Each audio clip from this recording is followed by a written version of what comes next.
श्रीमद् भागवतम स्कंध 3 यथास्थिति अध्याय 22 कर्दमुनि तथा देवहूति का परिणय। श्री मैत्रेय ने कहा, राजा के अनेक गुणों एवं कार्यों के बारे में बताने के बाद मुनि शांत हो गए। राजा ने संकोचवश उन्हें इस प्रकार संबोधित किया। मनु ने कहा, वेदों के स्वरूप वाले ब्रह्मा ने वेदों के ज्ञान के विस्तार हेतु अपने मुंह से तुम्हारे जैसे ब्राह्मणों को उत्पन्न किया, जो तपस्या, ज्ञान और योग से संपन्न हैं और इंद्रियों के सुखों से दूर रहते हैं। ब्राह्मणों की सुरक्षा के लिए 1000 पांव वाले महान व्यक्ति ने हम क्षत्रियों को अपनी 1000 बाहों से रचा। इसलिए ब्राह्मण उनका हृदय है और क्षत्रिय उनकी भुजाएं हैं। इसलिए ब्राह्मण और क्षत्रिय एक दूसरे की और साथ ही स्वयं की रक्षा करते हैं। कार्य कारण रूप और निर्विकार होकर भगवान स्वयं एक दूसरे के माध्यम से उनकी रक्षा करते हैं। अब उनके दर्शन मात्र से मेरे सारे संदेह दूर हो गए हैं, क्योंकि उन्होंने अनुकंपा करके उस राजा के कर्तव्य के बारे में सुस्पष्ट रूप से व्याख्या की है, जो अपनी प्रजा की रक्षा को लेकर इच्छुक रहता है। यह मेरा सौभाग्य है कि मैं आपको देख पाया, क्योंकि जो लोग अपने मन और इंद्रियों को वश में नहीं कर पाते, उन्हें आपके दर्शन दुर्लभ हैं। मैं आपके चरणों की धूल को अपने सिर से छूकर और भी कृतार्थ हो गया हूँ। सौभाग्य से मुझे आपके उपदेश प्राप्त हुए हैं और इस प्रकार आपने मेरे ऊपर महान कृपा की है। मैं भगवान का आभारी हूँ कि मैं आपके शुद्ध शब्दों को खुले कानों से सुन रहा हूँ। हे महामुनि, कृपया मेरी प्रार्थना सुनने की कृपा करें, क्योंकि मेरा मन अपनी पुत्री के प्रेम से बहुत अधिक परेशान है। मेरी बेटी प्रियव्रत और उत्तानपाद की बहन है। वो आयु, गुण और अच्छे स्वभाव में उसके अनुरूप पति की तलाश में है। जब से इसे नारद मुनि से आपके सद्गुण, विद्या, रूप, यौवन और अन्य गुणों के बारे में सुना है, तब से इसका मन आप में रम गया है। इसलिए हे ब्राह्मण श्रेष्ठ, आप इसे स्वीकार कर लें, क्योंकि मैं इसे पूरी आस्था से समर्पित कर रहा हूँ। ये सभी प्रकार से आपकी पत्नी बनने योग्य और आपके घर गृहस्थी के कामों को चलाने में सक्षम है। स्वतः प्राप्त होने वाली भेंट का अनादर करना मोह माया से बिल्कुल मुक्त व्यक्ति के लिए भी उचित नहीं है, फिर विषय वासनाओं में आसक्त व्यक्ति के लिए तो और भी नहीं। अपनी मर्जी से मिले उपहार को ठुकरा देने वाला लेकिन बाद में कंजूस से वरदान मांगने वाला व्यक्ति अपनी ख्याति गंवा देता है। दूसरों द्वारा उपेक्षा भी उसके मान सम्मान को मिट्टी में मिला देती है। स्वयंभुव मनु ने कहा, हे विद्वान, मुझे बताया गया है कि आप विवाह के इच्छुक हैं। कृपया मेरे द्वारा आपको दान की जाने वाली अर्पित युवती को स्वीकार करें, क्योंकि आपने आजीवन ब्रह्मचर्य का व्रत नहीं लिया है। महात्मा ने उत्तर दिया, निस्संदेह मेरा विवाह करने का अभिप्राय है और आपकी बेटी ने न किसी से विवाह किया है और न ही किसी अन्य व्यक्ति से वचनबद्धता की है। अतः वैदिक विधि से हमारा विवाह हो सकता है। आपकी पुत्री की विवाह इच्छा, जिसे वेदों ने मान्यता दी है, पूरी होने दो। उसे कौन अस्वीकार कर सकता है? वो इतनी सुंदर है कि उसके शरीर की कांति ही उसके आभूषणों की सुंदरता पर छा रही है। मैंने सुना है कि महान गंधर्व विश्वावसु मोहवश अपने विमान से गिर पड़े, जब उन्होंने आपकी पुत्री को महल की छत पर गेंद खेलते हुए देखा, क्योंकि वह अपने नूपुरों की आवाज और चंचल आंखों के कारण बहुत सुंदर लग रही थी। ऐसा कौन पुरुष होगा जो स्त्रियों में शिरोमणि स्वयंभुव मनु की पुत्री और उत्तानपाद की बहन का आदर नहीं करेगा? जिन लोगों ने कभी श्रीलक्ष्मी जी के चरणों की पूजा नहीं की है, उन्हें तो दर्शन तक नहीं मिल सकता है।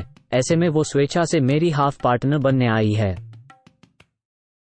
इसलिए मैं इस पवित्र कन्या को अपनी पत्नी के रूप में स्वीकार करूंगा, परंतु इस शर्त के साथ कि जब वह मेरे शरीर से वीर्य प्राप्त करेगी, तब मैं पूर्ण सिद्ध पुरुषों के समान भक्ति योग को स्वीकार करूंगा। ये प्रक्रिया भगवान विष्णु द्वारा बताई गई है और यह ईर्ष्या रहित है। मेरे लिए सर्वोच्च सत्ता असीम श्री भगवान है, जिनसे विचित्र सृष्टि की उत्पत्ति हुई है और जिन पर जीवन का अस्तित्व और अंत निर्भर है। वे सभी प्रजापतियों के मूल हैं जो इस दुनिया में प्राणियों को जन्म देते हैं। श्री मैत्रेय ने कहा, हे युद्धवीर विदुर, कर्दम मुनि केवल इतना ही कहकर मौन हो गए और अपनी समाधि लगा ली। इसी मौन भाव में उनका मुखमंडल प्रफुल्लित हो उठा, जिसे देखकर देवहूति उनके चेहरे पर मुग्ध हो गई और उन मुनि का ध्यान करने लगी।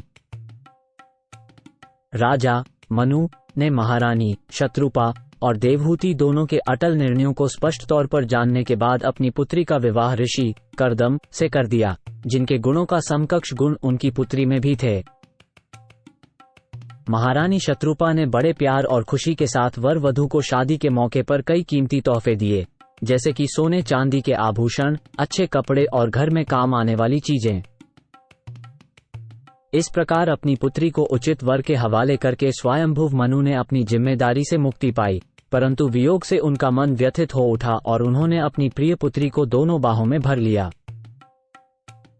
सम्राट अपनी प्यारी बेटी के दूर जाने के दुख को सहन नहीं कर सके। बार बार उनकी आंखों से आंसू झरने लगे। वो आंसू बेटी के सिर पर गिर रहे थे और उसे भीग रहे थे।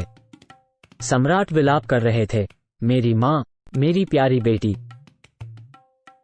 तब राजा ने महर्षि से आज्ञा ली और अपनी अनुमति पाकर अपनी पत्नी के साथ रथ में सवार हो गया। उसका अनुसरण उसके सेवकों ने किया और वे सब राजधानी के लिए चल पड़े। रास्ते में उन्हें सरस्वती नदी दिखी। नदी के दोनों किनारों पर कई साधु संतों के आश्रम थे। वे सब बहुत शांतिपूर्ण और सुंदर थे। राजा ने देखा कि वे सभी आश्रम बहुत समृद्ध हैं और वहां के साधु संत बहुत खुश हैं। उसे, राजा को आता हुआ देखकर उसकी प्रजा अत्यधिक खुश होकर ब्रह्मावर्त से बाहर निकल आई और वापस आते हुए अपने राजा का गीतों, स्तुतियों और संगीत के साथ अभिनंदन किया। सभी प्रकार की संपत्ति से भरपूर बरहिष्मती नगरी का नाम इसलिए पड़ा था क्योंकि जब भगवान विष्णु ने वराह रूप धारण किया तो उनके शरीर से एक बाल गिर गया। जब उन्होंने अपना शरीर हिलाया तो वो गिरता बाल सदाबहार, कुश और काश के पौधों में बदल गया, जिन्हें यज्ञों को बाधित करने वाले राक्षसों को हराने के बाद ऋषियों ने भगवान विष्णु की पूजा में इस्तेमाल किया था। मनु ने कुश और कास की सीट बिछाई और उस पर बैठकर भगवान की पूजा अर्चना की, जिनकी कृपा से उन्हें पृथ्वी का राज्य प्राप्त हुआ था।